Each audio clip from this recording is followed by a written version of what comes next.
बरसाने में होली, कन्हैया खेले बरसाने में होरी होरी। खेले बरसाने में होरी, कन्हैया खेले बरसाने में होरी होरी। राधा संग रस जोरी, कन्हैया खेले बरसाने में होली होली। राधा संग रस जोरी, कन्हैया खेले बरसाने में होली होरी। खेले बरसाने में होरी, कन्हैया खेले बरसाने में होली होली।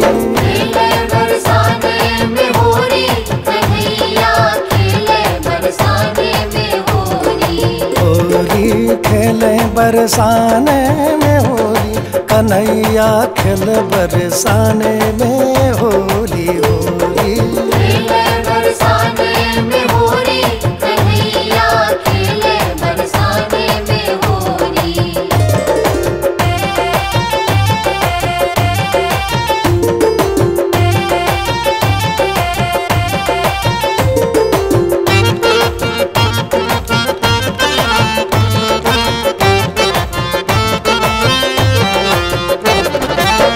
रंग में लिपटे रास रचैया, रंग में लिपटे रास रचैया। राधा पीली लाल कन्हैया, राधा पीली लाल कन्हैया। रंग में लिपटे रास रचैया, राधा पीली लाल कन्हैया। फागुन राग ठिठोली, फागुन राग ठिठोली, कन्हैया खेले बरसाने में होली होली। खेले बरसाने में होली, कन्हैया खेले बरसाने में होली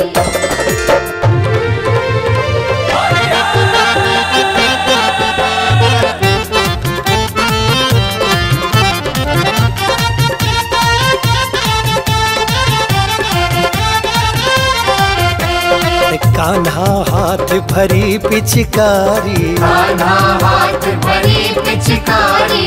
भागी गोरी आंगन बारी, भागी गोरी आंगन बारी। कान्हा हाथ भरी पिचकारी, भागी गोरी आंगन बारी।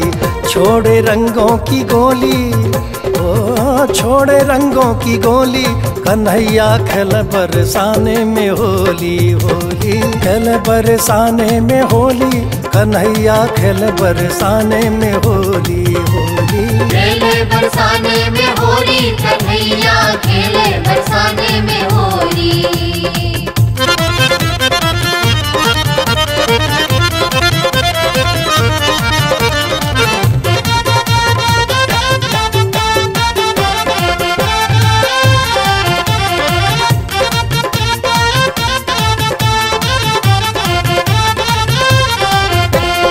ग्वाल बाल धुन ताता थैया, ग्वाल बाल धुन ताता थैया। कंठ जोगीरा कृष्ण कन्हैया, कंठ जोगीरा कृष्ण कन्हैया। ग्वाल बाल धुन ताता थैया, कंठ जोगीरा कृष्ण कन्हैया। ठुमकी राधा भोली, ओ ठुमकी राधा भोली, कन्हैया खेल बरसाने में होली होली। खेल बरसाने में होली, कन्हैया खेल बरसाने में होली होली। खेले बरसाने में होली, कन्हैया खेले बरसाने में होली